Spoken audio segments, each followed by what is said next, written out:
अवसरों की समानता। दिख रहा है ना? जी व्हाइट बोर्ड दिख रहा है ना? जी तो समानता का अधिकार हम पढ़े थे 14 से लेकर 18 तक, 15, 16। 14 में विधि के समक्ष समानता, सामाजिक समानता। 16 में अवसरों की समानता। किसकी समानता? अवसरों की। अवसरों की आप सरकारी नौकरी करोगे, इसमें समानता मिलेगा, ठीक है। फिर 17, जी सर। 2 ठो में क्या था? तो 3 ठो में अपना था समानता और 2 ठो में था अंत। क्या था? अंत। तो अंत में क्या है? तो पहला अस्पृश्यता का अंत। किसका अंत? अस्पृश्यता मतलब छुआछूत। समझ में आई बात? इसका मतलब क्या होता है? छुआछूत, छुआछूत का अंत, ठीक है। जो छुआछूत की भावना रहता है ना, अस्पृश्यता का अंत या छुआछूत की जो भावना रहता है उसको अंत करना, ये 17 में है। किसमें है?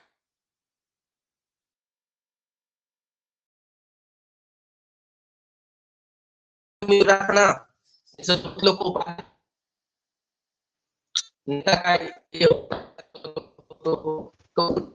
का इसमें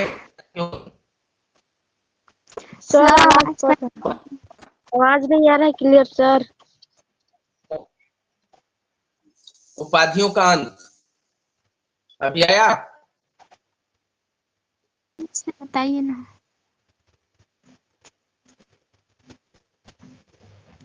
है आर्टिकल नंबर 17। तो आर्टिकल नंबर 17 में है अंत, 18 में अंत है। तो 17 में कौन सा अंत है? छुआछूत का अंत, जो छूत होता है उसका अंत है। और 18 में किसका अंत है? उपाधियों का। किसका अंत है रे? उपाधियों का उपाधियों अंत। का। जी हाँ, समझ में आया? जी सर। जी हाँ,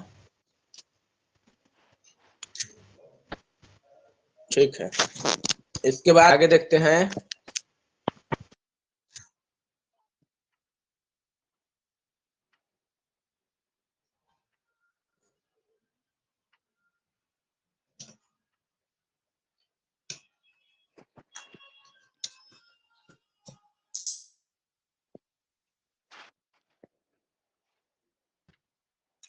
ठीक है, जी ठीक सर। हमारा 14 में है विधि की समक्ष समानता, ठीक। जी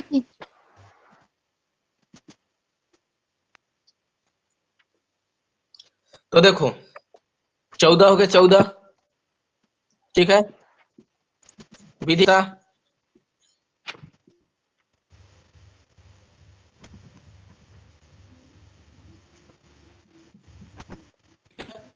विधि की समक्ष समानता। तो अगर देखा जाए तो भारत में जो रहने वाले सभी व्यक्ति हैं और विधि के समक्ष उनका क्या होगा? समान अधिकार होगा। मतलब जो कानून अगर एक व्यक्ति के लिए लागू हो रहा है दूसरे व्यक्ति के लिए भी लागू हो।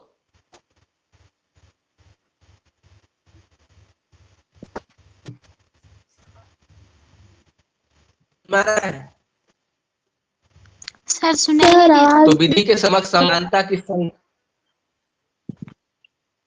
आवाज सुनाई नहीं दे रहा है? अभी दे रहा है सुनाई? जी जी आवाज कट कट आ रहा है? अभी सुनाई दे रहा है? हाँ? जी सर। इसकी पहली संकल्पना किसने प्रस्तुत की थी? तो प्रोफेसर डायसी ने। पहली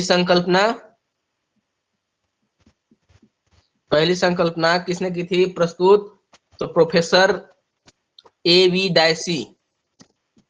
प्रोफेसर ए वी डायसी, ठीक है। एबी डाइसी ने। इसको भारतीय संविधान का आधार स्तंभ कहा जाता है। भारतीय संविधान का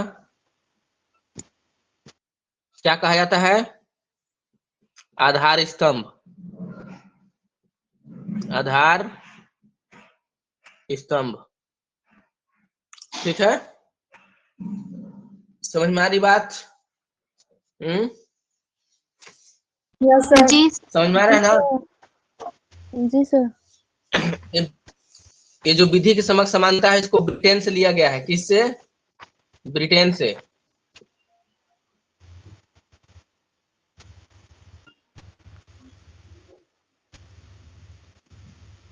लिया गया है। कहां से लिया गया है? से। समझ में आ रहा है? जी सर।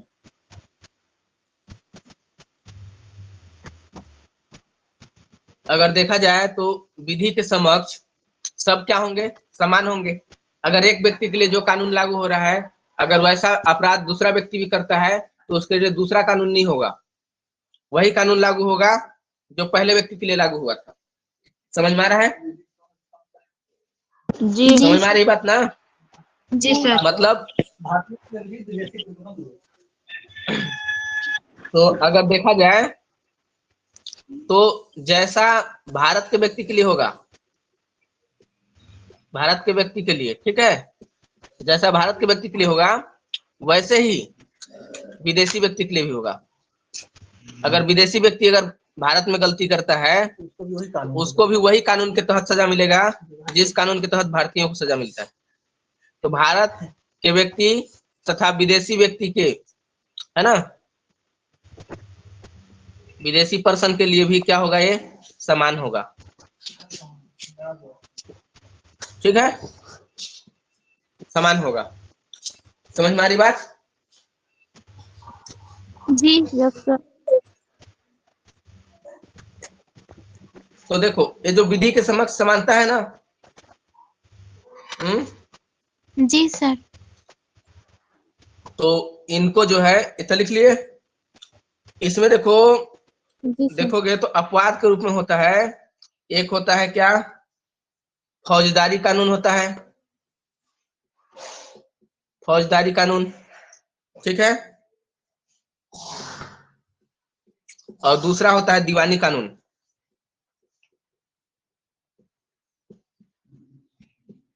दीवानी कानून। तो देखो, फौजदारी कानून जो है ना, फौजदारी कानून, इसमें अपन जैसे हत्या हो गया, हत्या हो गया, चोरी हो गया, लूट हो गया, ठीक है, हत्या हो गया, चोरी हो गया, लूट हो गया, ठीक है, डकैती हो गया। तो अगर इस टाइप का अपराध होता है तो उसको अनुच्छेद 14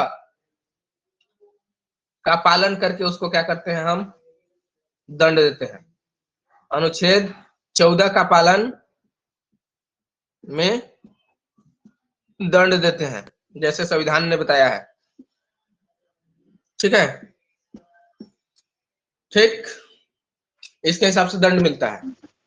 और दीवानी कानून में जैसे शादी हो गया, शादी, शादी करते हो, तलाक होता है, तलाक, तलाक, गोद लेना होता है, गोद लेना, ठीक है, और जमीन से संबंधित विवाद, जमीन से संबंधित विवाद, ठीक है, ये सब कानून आता है इसमें। तो ये अपवाद के रूप में है। ये किस रूप में है? अपवाद के रूप में, जो कि अनुच्छेद 14 का पालन नहीं करता है, क्योंकि अलग अलग के लिए अलग अलग सजा मिलता है। इसमें अलग अलग गलती के लिए अलग अलग मिलता है, तो अनुच्छेद 14 का पालन ये नहीं करता। लेकिन ये फौजदारी, डकैती, चोरी, हत्या, ये अनुच्छेद 14 का पालन क्या होता है? इसमें करता है। दीवानी कानून में शादी, तलाक, गोद लेना, जमीन जायदाद किसी का हड़पना, ठीक है, इसके तहत अनुच्छेद 14 का पालन नहीं होता, ठीक है, इसलिए इसको अपवाद माना जाता है। ठीक है, ऐसा क्यों होता है? क्योंकि अगर देखोगे तो जैसे हिंदू धर्म में शादी हो गया, तो अलग तरीके से होगा, मुस्लिम धर्म में शादी होगा तो अलग तरीके से होगा। तो सबका एक टाइप से शादी नहीं होता, इसलिए सबको एक टाइप से न्याय नहीं मिल सकता ना। जी उनके समाज में अलग अलग कानून होते हैं, अलग अलग हिसाब से समाज लोग मानते हैं। ठीक है, समझ में आ रही बात? जी तो सर। इसलिए 14 को क्या करता है, थोड़ा सा अपवाद के रूप में देखता है। ठीक, इतना समझ में जी आया?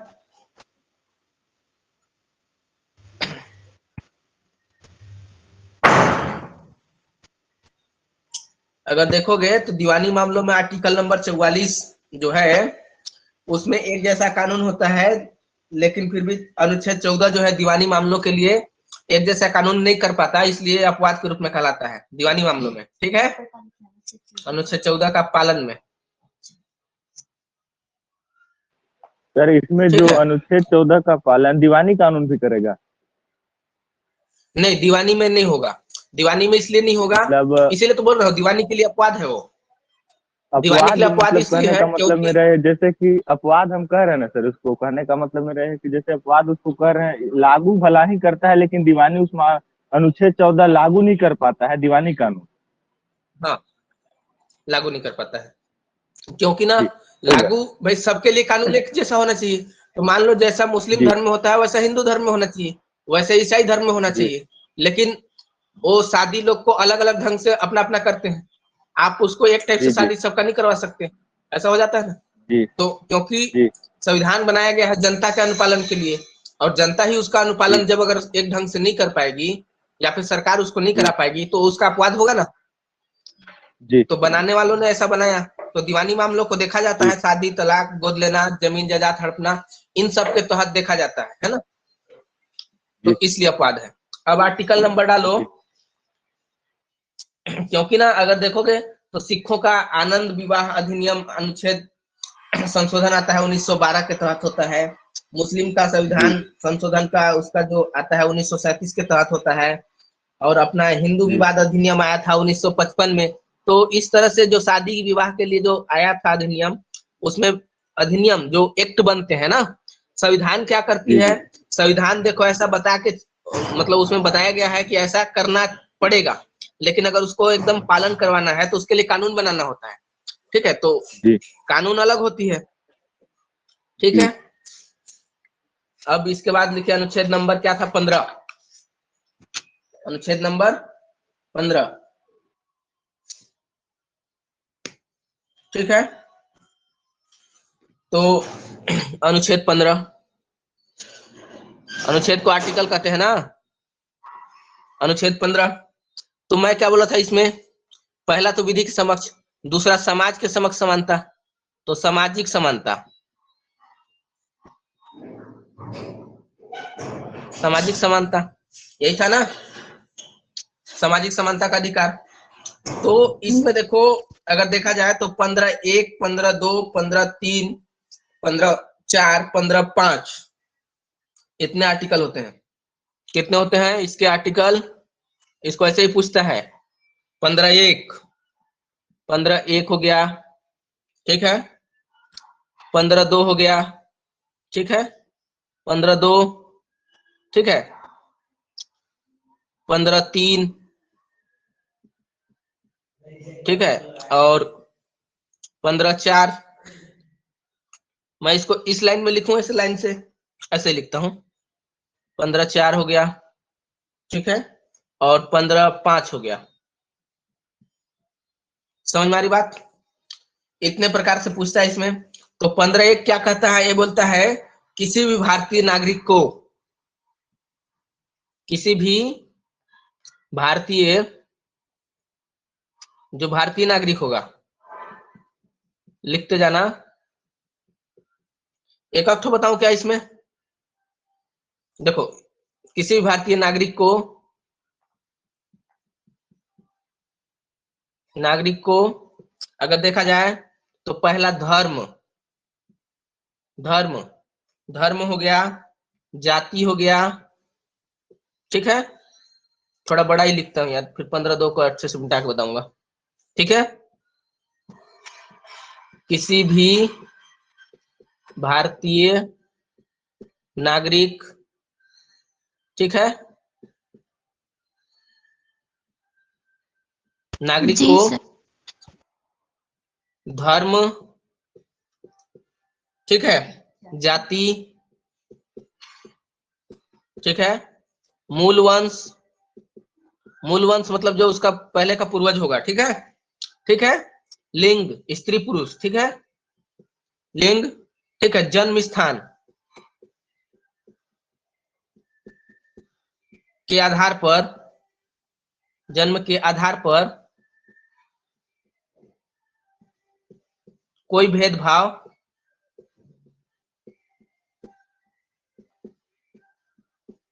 नहीं किया जाएगा।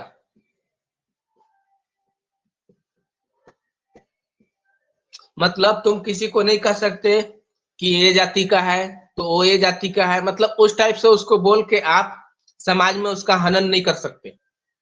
ये समाज का समानता का अधिकार है। वो कोई भी जाति का हो, कोई भी धर्म का हो, कोई भी मूल वंश से हो, ठीक है, चाहे स्त्री हो चाहे पुरुष हो, चाहे उसका जन्म स्थान कहीं भी हो, अगर भारत में वो रहता है तो आप उसको उसके जन्म के हिसाब से, उसके जाति के हिसाब से, धर्म के हिसाब से उसको आप भेदभाव नहीं कर सकते। समझ में आ रही बात? जी सर। सुनाई दे रहा है ना? जी तो भेदभाव नहीं किया जाएगा, भेदभाव नहीं किया जाएगा, ऐसा 15(1) कहता है। 15(1) का समझ में आई बात? जी। Yes sir. जी हाँ। इसके बाद 15(2), इसको रफ करूं? 15(2) सभी को सुनाई दे रहा है ना? जी यस सर। सर। आज जुड़े हो 15(2)। जी सर। तो 15(2) क्या कहता है? 15(2) कहता है कि किसी भी भारतीय नागरिक को केवल, ये कहता है किसी भी भारतीय नागरिक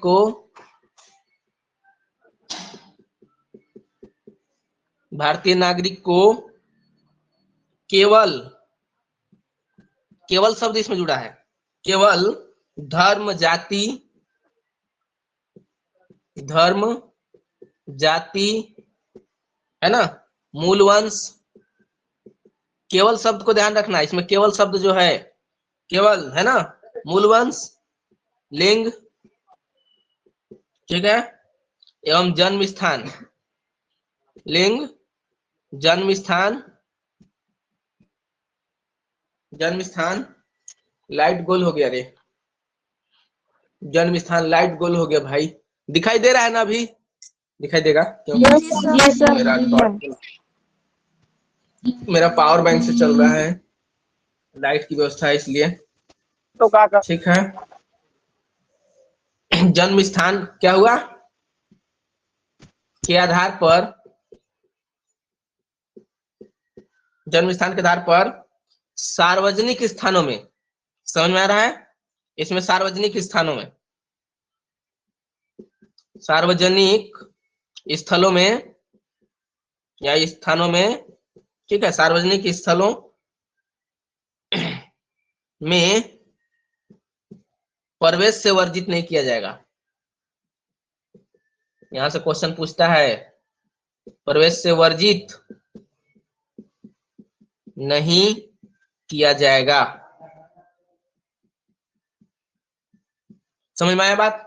मतलब 15(2) कहता है कि किसी भी भारतीय नागरिक को केवल धर्म, जाति, मूल वंश, लिंग, जन्म स्थान के आधार पर सार्वजनिक स्थलों में प्रवेश से वर्जित नहीं किया जाएगा।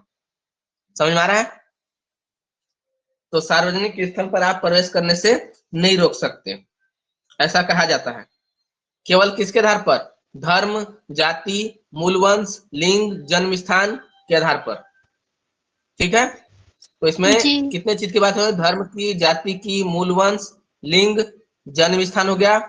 ठीक है, इसके आधार पर, ये जो अपने पास 5 चीजें थी, इसके आधार पर आप किसी को सार्वजनिक स्थल पर जाने से नहीं रोक सकते। मतलब ऐसा है कि जहां जाने दिया जाता है, समझ में आ रहा है? मतलब ऐसा कानून भी कहता है कि आप वहां जा सकते हैं। ठीक है, जी। तो वहां आपको जाने से कोई नहीं रोक सकता। ठीक है, जी ऐसा सार्वजनिक स्थल है, जैसे मान लो 2 जाति के लोग वहां पे जा रहे हैं, है ना, तो तीसरा जाति को वहां जाने से नहीं रोक सकते। ठीक है, समझ में आई बात? जी। Yes sir. तो ये है यस सर। यस 15(2). इसके बाद है 15(3). 15(3) के बारे में 15(3) कहता है ना, इतना डिटेलिंग नहीं मिलता है, हर जगह नहीं मिलेगा तुम लोग को, इसलिए बता दे रहा हूं, तो लिख लो। महिलाओं के लिए विशेष प्रावधान। महिलाओं के लिए, लाइट नहीं आ रही रे, विशेष प्रावधान। मेरा ये खत्म हो जाएगा चार्जिंग इसका जो है ना।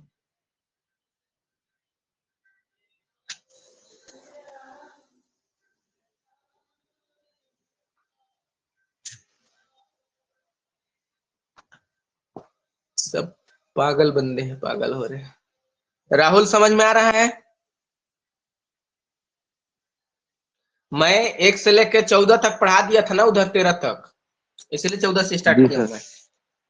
Okay sir. ठीक है, इसमें देखोगे तो विशेष प्रावधान है। इस विशेष प्रावधान में 1993 के तहत, ठीक है, राष्ट्रीय महिला आयोग लाया गया। राष्ट्रीय महिला आयोग।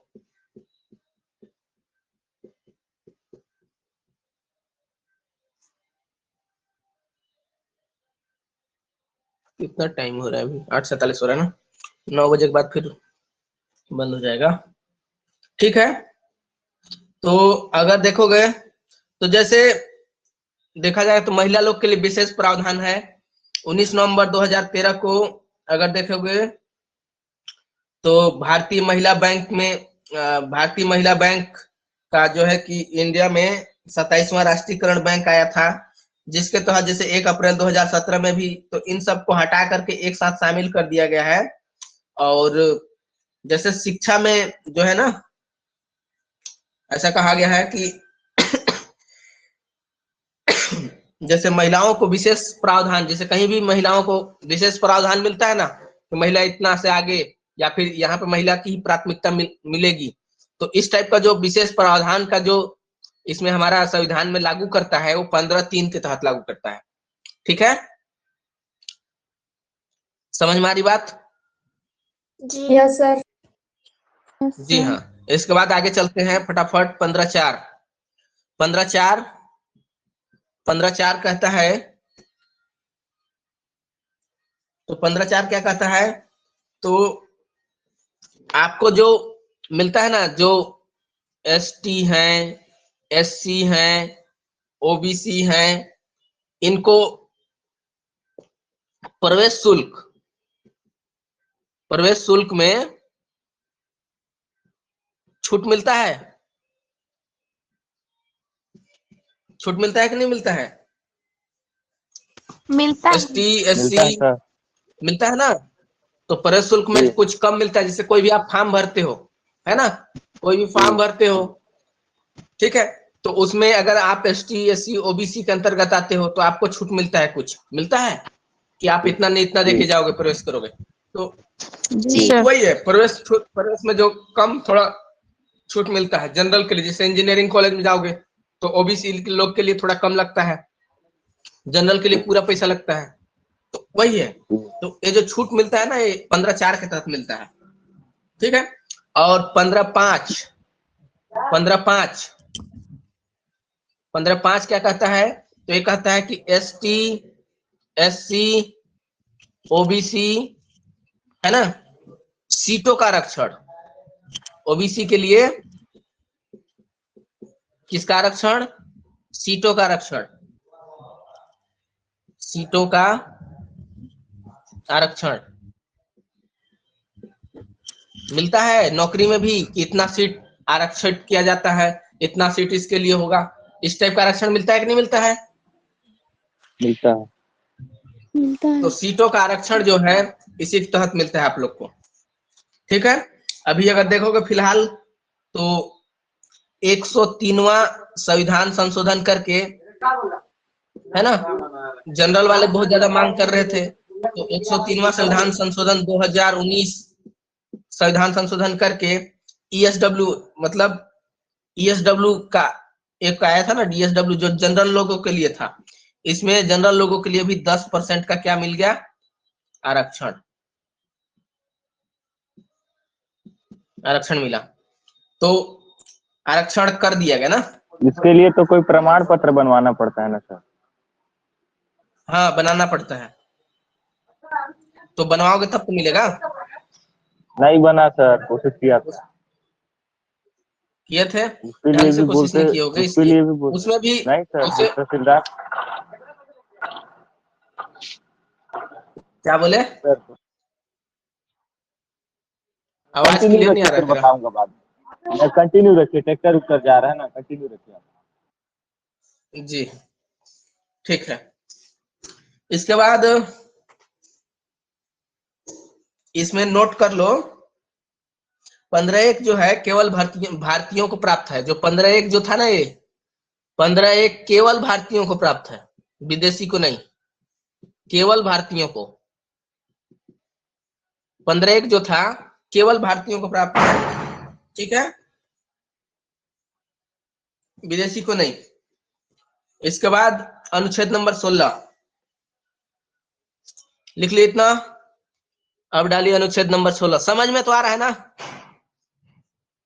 यस सभी को सर। समझ में आ रहा है। Yes sir. केवल 15 लोग आज ग्रुप में मैसेज डाला हूं, फिर भी लेकिन 15 लोग ही हो जुड़े हो, इसका मतलब पढ़ाई में रोचक नहीं है ना। यहाँ सब सो रहे हैं, ठीक है। अनुच्छेद नंबर 16, अनुच्छेद 16 आर्टिकल 16, ठीक है, समझ में आ रहा है। जी सर। तो इसमें आर्टिकल 16 बोलता है अवसरों की समानता, अवसरों की समानता। समानता, जी हाँ समानता, ठीक।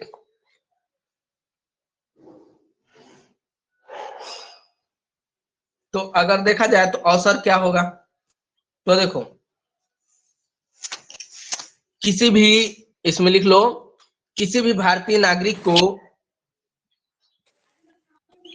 किसी भी भारतीय नागरिक को, ठीक है, लोक नियोजन के अवसर, लोक नियोजन, लोक नियोजन बोलते हैं ना जिसे सरकारी नौकरी, ठीक है, लोक नियोजन के अवसरों में, लोक नियोजन के अवसरों में, लोक नियोजन के अवसर में केवल, इसमें भी केवल शब्द जुड़ रहा है, किसके आधार पर, तो पहला धर्म है ना, दूसरा जाति, इसको मैं कमा कमा करके लिख रहा हूं, धर्म हो गया, जाति हो गया, है ना, लिंग हो गया, आया लिंग हो गया, लाइट आई ना, धर्म हो गया, जाति हो गया, ठीक है, और मूल वंश हो गया, ठीक है, यार आजा। मूल वंश हो गया, अरे आएगा तू। ठीक है, एवं जन्म स्थान,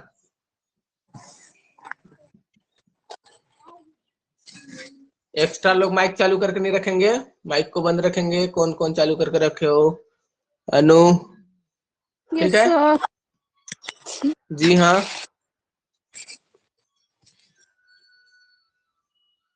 सुनाई तो दे रहा है ना, 16 लोग जुड़े हो है ना, यस ठीक।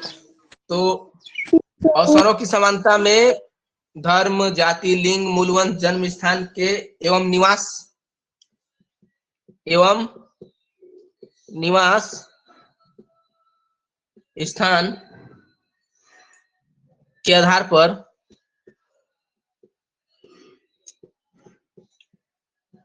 भेदभाव नहीं कर सकते, नहीं किया जाएगा ना, नहीं किया जाएगा, ऐसा कहा गया है। ठीक, मतलब देखो, अगर यूपी का भी अगर आके और छत्तीसगढ़ी में अगर छत्तीसगढ़ में अपना, जैसे मान लो लोक सेवा आयोग का जो अभी तुम लोग पीएससी का फॉर्म भर रहे हो, उसका भी फॉर्म यूपी से भी आके भरते हैं लोग, मध्य प्रदेश से भी आके छत्तीसगढ़ में भरते हैं लोग, और छत्तीसगढ़ वाले भी मध्य प्रदेश में भर सकते हैं। ऐसा होता है, समझ में आ रही बात? तो आपको भारत के अंतर्गत किसी भी भारतीय नागरिक को लोक नियोजन के अवसरों में केवल धर्म, जाति, लिंग, मूलवंश, जन्म स्थान, निवास स्थान के आधार पर भेदभाव नहीं किया जाएगा, ऐसा कहता है अनुच्छेद नंबर 16। तो इसमें पहला देखोगे तो अवसरों की समानता है, अवसरों की समानता है ना, अवसरों की समानता है। दूसरा क्या कहता है कि केवल भारतीय नागरिक को हो, जो भारतीय नागरिक हो, मतलब भारत के अंतर्गत कहीं से भी भारतीय नागरिक को, ठीक है, ठीक।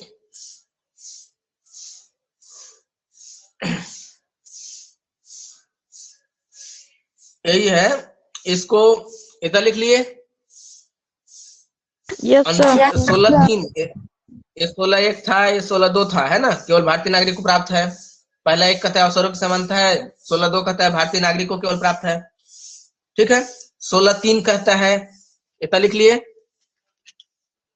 तो 16(3) कहता है कि निवास प्रमाण पत्र के आधार पर किसी को नहीं रोक सकते हम फॉर्म भरने से, है ना, कोई भी वो का हो। तो इसको देखोगे तो 16(3) 16(3) कहता है कि 16(3) के अनुसार 7वां संविधान संशोधन 1956, है ना, के आधार पर स्थानीय निवासी, है ना, जो भारत के अंतर्गत हो, स्थानीय निवासी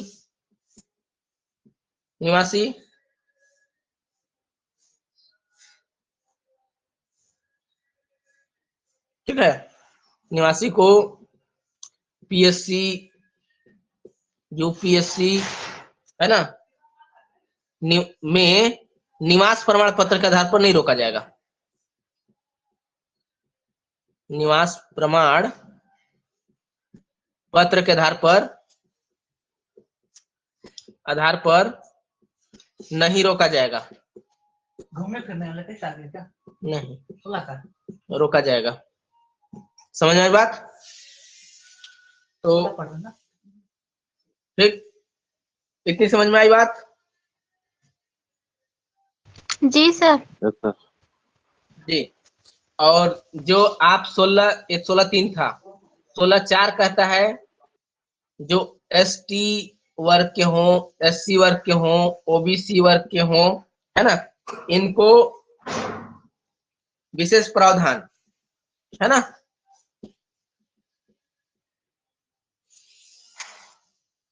प्रावधान जो शुल्क में छूट मिलता है ना, आरक्षण मांग के आधार पर इनको 1992 से, कितना से, 1992 से, पहले एसटी एससी को था, पहले एसटी एससी को था, लेकिन ओबीसी को 1992 से जोड़ा गया, है ना, 92 से आरक्षण में छूट मिला।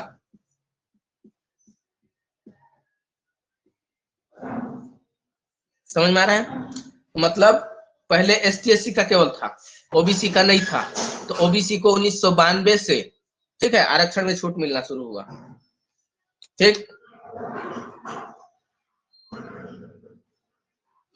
इसका लंबा कहानी है, ज्यादा लंबा कहानी अभी नहीं बता पाऊंगा मैं, ठीक है, जी। ठीक है। इसके बाद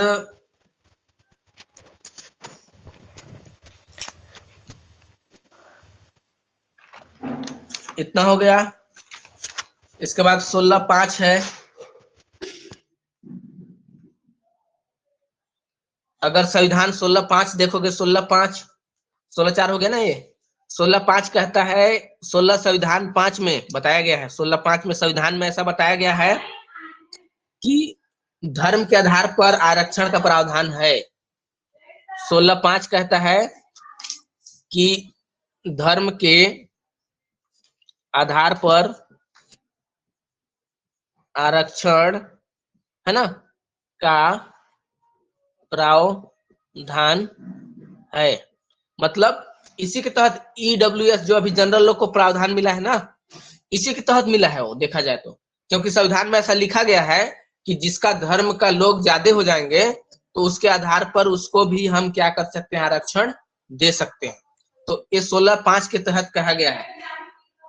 तो 16(6) में अगर देखोगे तो अनुच्छेद 16(6) में 103वां संविधान संशोधन के अनुसार है ना, 16(6) से 103वां संविधान संशोधन करके ईडब्ल्यूएस लोगों को 10% का आरक्षण का प्रावधान किया गया है।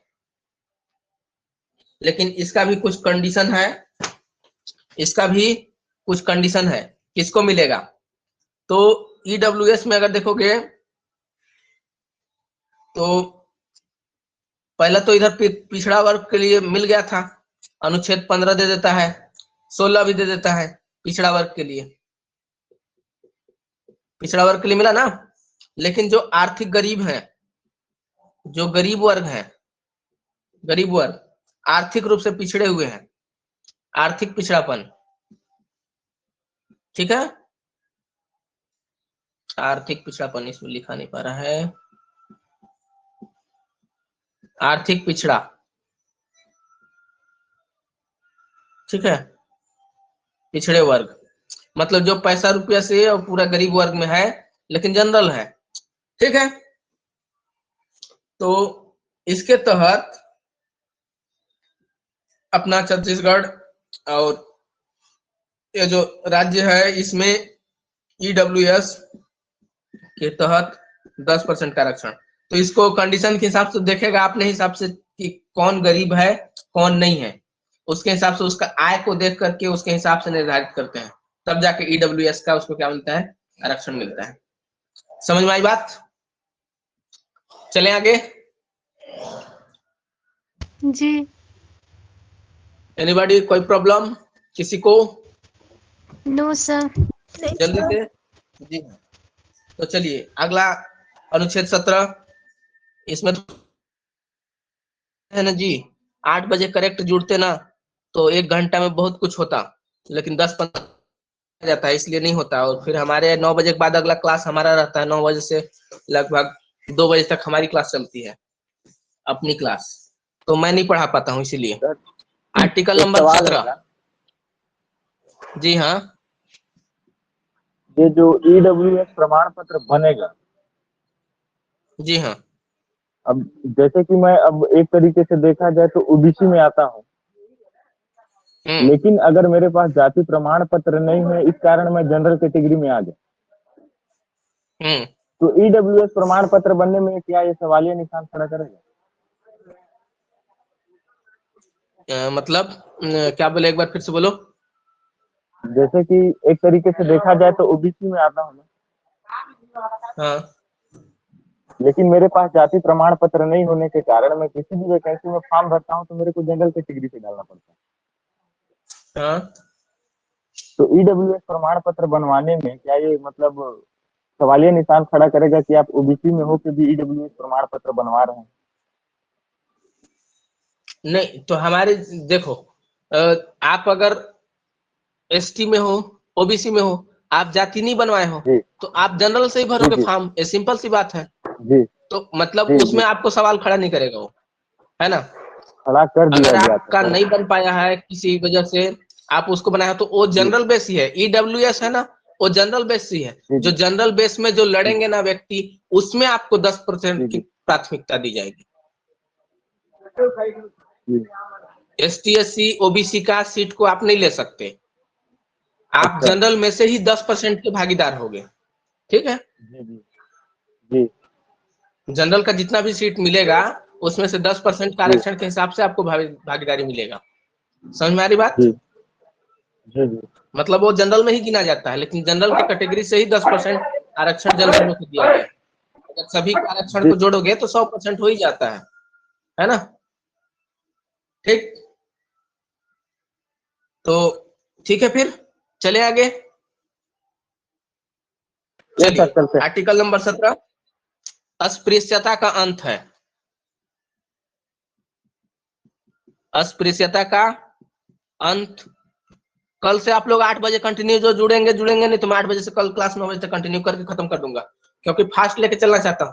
मैं इसको कल ऐसे लिख के नहीं पढ़ा पाया था, बोल के पढ़ाया था और कुछ आर्टिकल के बारे में बताया था, लेकिन आज पूरा डिटेलिंग बता रहा हूं मैं, है ना। तो इसको देखा जाए तो इसमें क्या कहा गया है कि संविधान लागू होने की तारीख से, संविधान लागू होने की तारीख से, ठीक है,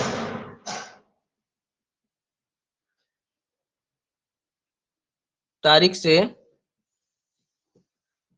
भारत में अस्पृश्यता का अंत कर दिया गया है। उसी को छुआछूत बोलते हैं। कहाँ गया? नहीं है, अस्पृश्यता का अंत कर दिया गया है। ठीक है, अगर ऐसा कोई करता है, अस्पृश्यता कोई करता है, छुआछूत करता है, तो वह उसके लिए दंडनीय अपराध होगा। लिख लो, यदि ऐसा कोई करता है या छुआछूत की भावना रखता है ना, या फिर करता है, तो वो दंडनीय अपराध होगा, मतलब वो दंड का भागीदार होगा, इसलिए उसको दंड मिल सकता है अगर कोई आरोप लगा दे तो। ठीक है, पानी पीने में छूटा हो, जैसे वो लोटा वाटा ये कहते हो ना कि कोई छू दिया, कोई हो गया तो गंदा हो गया, तो ये गलत बात है। उसके आधार पर किसी को आप छुआछूत नहीं कर सकते। ठीक है, तो दंडनीय अपराध होगा। इसके प्रति कानून बनाने की शक्ति, कानून बनाने की शक्ति संसद को प्राप्त है। शक्ति, संसद मतलब समझ रहे हो ना, संसद को प्राप्त है। लोकसभा संसद, राज्यसभा संसद, दोनों में संसद होते हैं ना, तो लोकसभा और राज्यसभा कहीं भी इस कानून को ला सकते हैं, लेकिन पारित करने का जो तरीका होता है पहले लोकसभा में होता है, लोकसभा से पास हो गया तो राज्यसभा में जाता है, और राज्यसभा से अगर पास नहीं हुआ तो फिर से उसको वापस से एक बार भेजते हैं सुधार करने के लिए कुछ। ठीक है, और लोकसभा से अगर पूर्ण बहुमत से पारित हो गया तो राज्यसभा में अगर दिक्कत भी हो रहा है तो संयुक्त अधिवेशन बुला करके राष्ट्रपति, है ना, और लोकसभा का अध्यक्ष करेगा, इसके बाद फिर उसको पारित कर देंगे।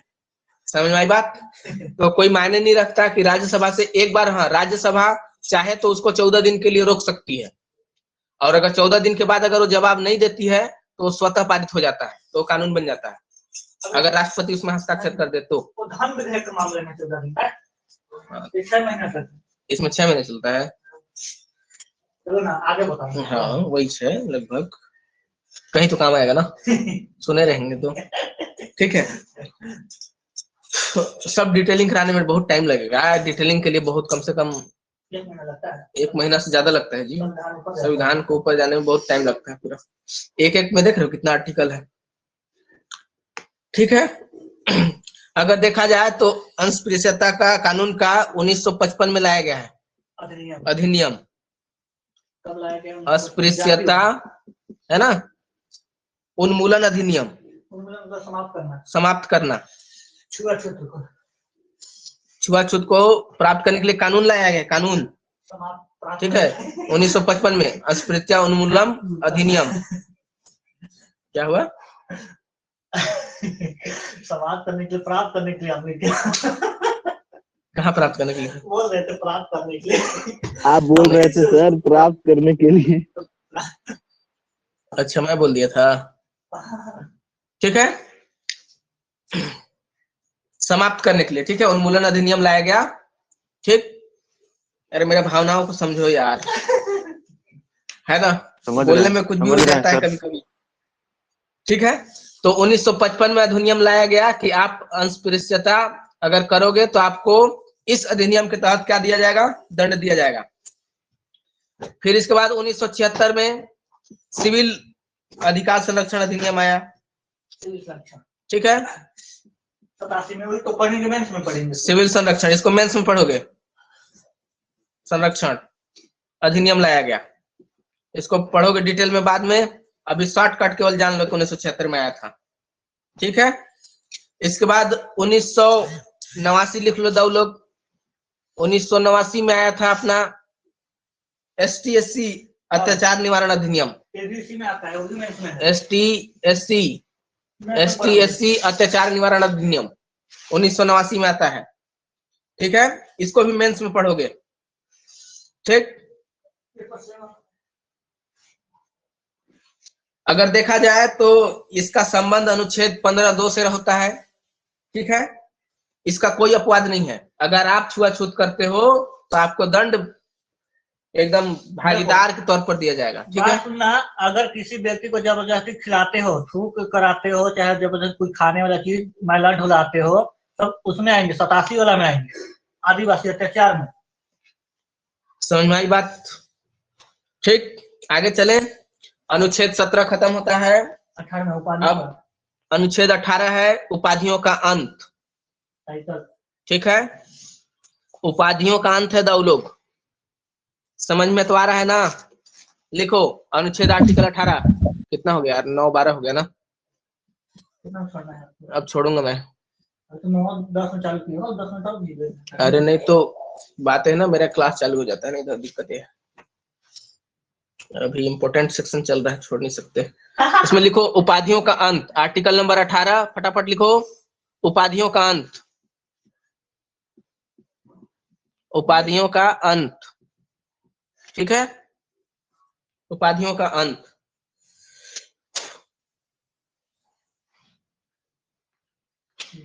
लिखो अनुच्छेद 18(1) कहता है, 18(1) क्या कहता है, 18(1) कहता है कि राज्य कोई नवीन उपाधि प्रदान करेगी, राज्य कोई उपाधि नहीं देगी। है? चलो पढ़ा ना, मैं नहीं बोलूंगा यार, मैं डिस्कस कर देता हूँ, ठीक है। कोई राज्य कोई नवीन उपाधि प्रदान नहीं करेगी,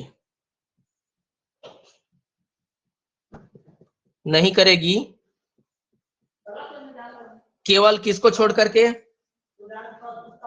नहीं करेगी, किसको छोड़ करके, तो शिक्षा को छोड़ करके, शिक्षा और सैन्य,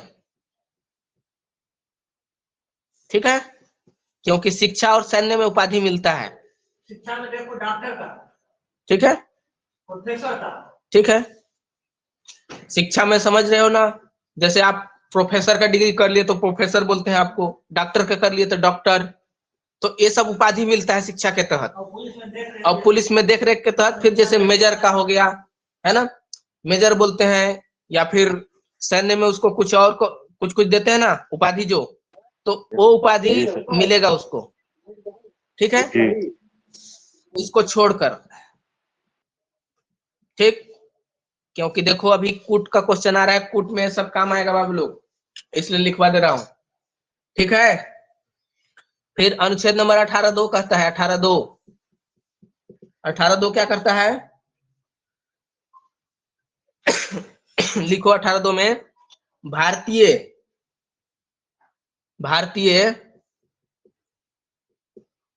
कोई विदेशी सम्मान दिया जाता है, विदेशी सम्मान,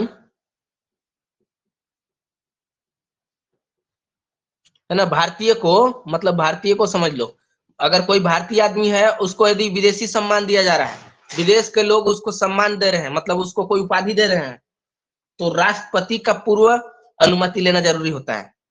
सम्मान दिया जा रहा हो, तुम लोग तो शायद संविधान पढ़े हो यार,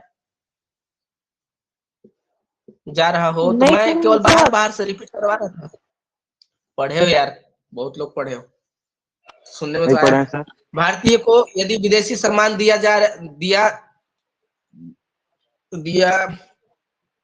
क्या लिखा यार मैं, दिया जा रहा हो, है ना, तो राष्ट्रपति की पूर्व अनुमति लेना, ठीक है, राष्ट्रपति की पूर्वानुमति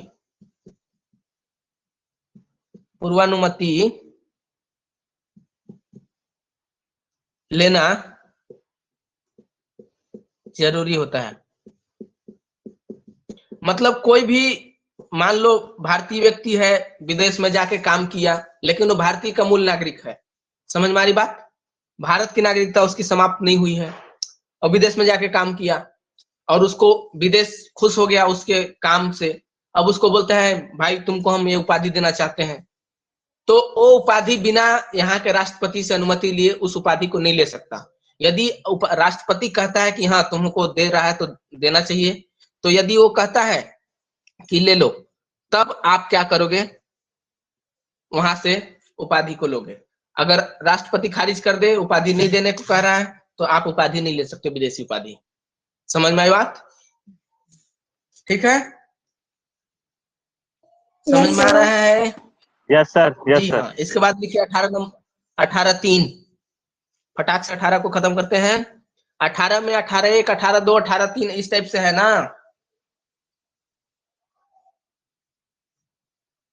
तो 18(3) भी यही कहता है कि कोई भी विदेशी, है ना, 18(3) पहले भारतीयों के लिए था, अब विदेशियों के लिए होगा। 18(3) कहता है कि कोई भी विदेशी जो है, ठीक है, कोई भी विदेशी जो भारत में लाभ का पद पर है, भारत में लाभ कमा रहा हो, लाभ का पद पर है, मतलब कोई जॉब कर रहा होगा, ठीक है, पद पर है, या फिर सरकारी पद पर है, सरकारी पद इसी को बोलते हैं, है ना, सरकारी पद पर है। सरकारी पद मतलब जैसे राजदूत वगैरह भारत में बाहर से बन के आते हैं ना राजदूत, ठीक है, तो उसे सम्मान देने से पहले भी राष्ट्रपति का पूर्व अनुमति जरूरी होता है, ठीक है, तो उसे भी सम्मान देने से पूर्व, है ना, राष्ट्रपति का, प्रेसिडेंट का, है ना, पूर्वानुमति क्या होता है, जरूरी होता है।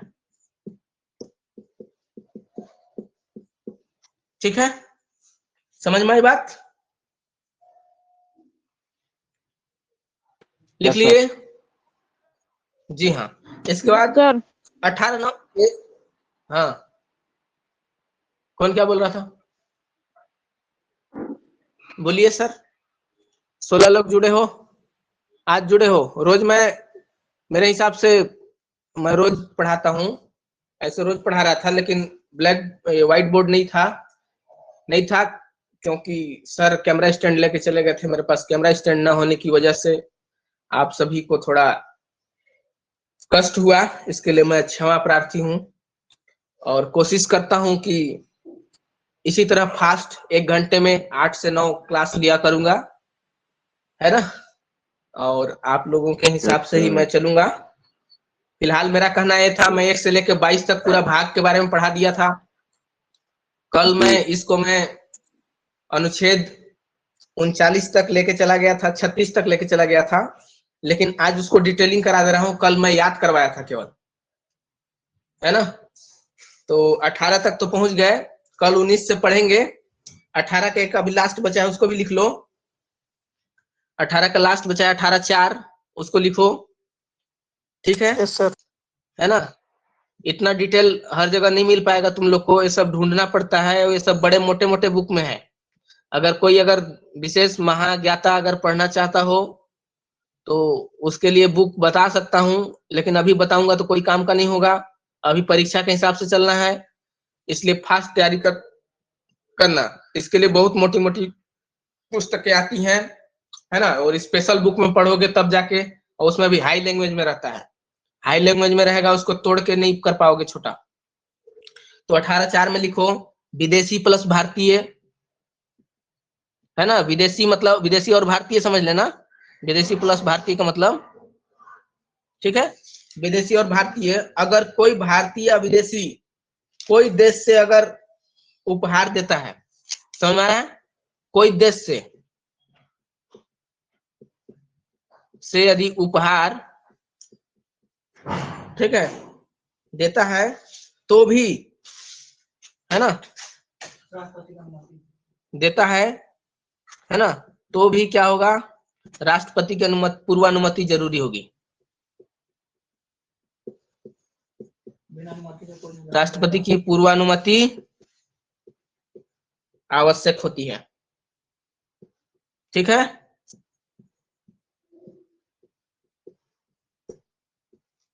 समझ में आई बात? बस इतना ही समझ लेना, केवल शिक्षा सैन्य की उपाधि दे सकती है, बाकी और देने की जरूरत नहीं है, ना तो देगा भी, ठीक। देखोगे तो 1983 में दिलीप कुमार को मिला है, ठीक है। बस इतना ही जानो, बाकी बाद में पढ़ाएंगे कल, ठीक है। कल पढ़ाएंगे अनुच्छेद 19 से। आज के लिए बस इतना ही। लेके जाना है आबे में क्या है वो? चलिए ठीक है ना, 16 लोग जुड़े हैं।